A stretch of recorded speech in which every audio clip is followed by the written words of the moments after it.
শিরোনাম ধার্য করি। আজকের বিষয়টা নির্ধারণ করছি ষাঁড় গরুর খাদ্য ব্যবস্থাপনা। আর ষাঁড় গরুকে কিভাবে এবং কতটুকু পরিমাণে কাঁচা ঘাস দেওয়া লাগবে এই কার্যক্রমগুলো আজকে আপনাদের মাধ্যমে তুলে ধরব।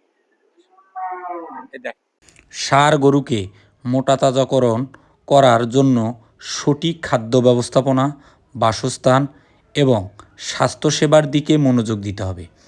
পর্যাপ্ত পুষ্টি সমৃদ্ধ দানাদার খাদ্য, খড়, সবুজ ঘাস ও ভিটামিন সমৃদ্ধ খাবার সরবরাহ করতে হবে।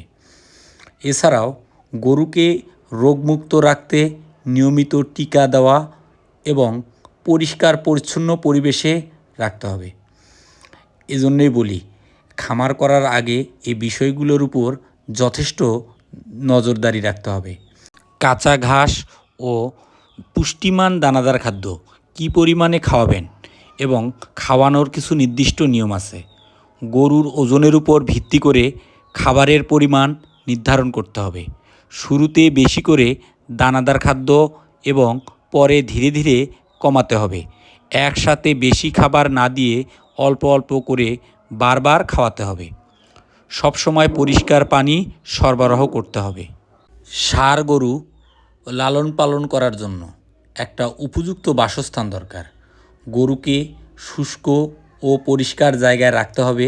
পর্যাপ্ত আলো বাতাস চলাচল করে এমন একটি ঘর তৈরি করতে হবে। গরুর থাকার জায়গা নিয়মিত পরিষ্কার পরিচ্ছন্ন রাখতে হবে। এই ব্যবস্থাগুলোর পাশাপাশি গরুর স্বাস্থ্য রক্ষার ক্ষেত্রে আমাদের আরও কিছু কাজ করতে হবে। যেটা কাজ হলো নিয়মিত পশু চিকিৎসকের পরামর্শক্রমে চিকিৎসা দিতে হবে, প্রয়োজনীয় টিকা দিতে হবে, প্রয়োজনীয় কৃমিনাশক ঔষধ খাওয়াতে হবে। অন্যান্য বিষয়ের উপরে যদি আমরা আরও কিছু অ্যাড করতে চাই, তাহলে গরুকে নিয়মিত ব্যায়াম করাতে হবে, গরুকে শান্ত ও আরামদায়ক পরিবেশে রাখতে হবে। যেহেতু ষাঁড় গরুকে আমরা মোটাতাজাকরণ করার উদ্দেশ্যেই ব্যবহার করব, গরু যাতে ধকলের মধ্যে না পড়ে সেদিকেই সজাগ দৃষ্টি রাখতে হবে। ষাঁড় গরুকে মোটাতাজাকরণ করার জন্য সঠিক খাদ্য ব্যবস্থাপনা, বাসস্থান ও স্বাস্থ্যসেবার দিকে 100% নজর বৃদ্ধি করতে হবে। এবং এই সাথে আমি আবারও বলতে চাই, গরুকে পর্যাপ্ত পরিমাণে দানাদার খাদ্যর পাশাপাশি কাঁচা ঘাসের ব্যবস্থা করতে হবে।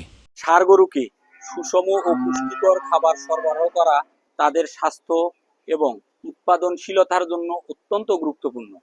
ষাঁড়ের জন্য উপযুক্ত খাবারগুলির মধ্যে রয়েছে খড়, সাইলেজ, দানাদার খাদ্য এবং কিছু পুষ্টিমান পরিপূরক খাদ্য।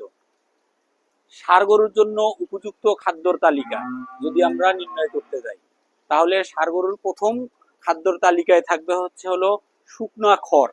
এই খড়গুলো হতে হবে একদম শুকনা কুচি কুচি করে কেটে দেওয়া। তারপরের মধ্যে যদি আর রাখি আমরা, সেটা তাজা ঘাস। এই ঘাসগুলোকে চপিং করে এবং 1 ইঞ্চি থেকে 1.5 ইঞ্চি পরিমাণ সাইজ করে খাদ্যর সাথে মিশে দেওয়া। যদি আমরা মনে করি গরুকে কাঁচা ঘাস এবং পর্যাপ্ত পরিমাণের শুকনা খড় দিতে পারতেছি না, তখন আমরা কি করতে পারি, আমরা সাইলেজ খাওয়াইতে পারি। এই সাইলেজ খাওয়াইলে কি হবে, কাঁচা ঘাসের যে পরিপূরক হিসেবে এটা কাজ করবে।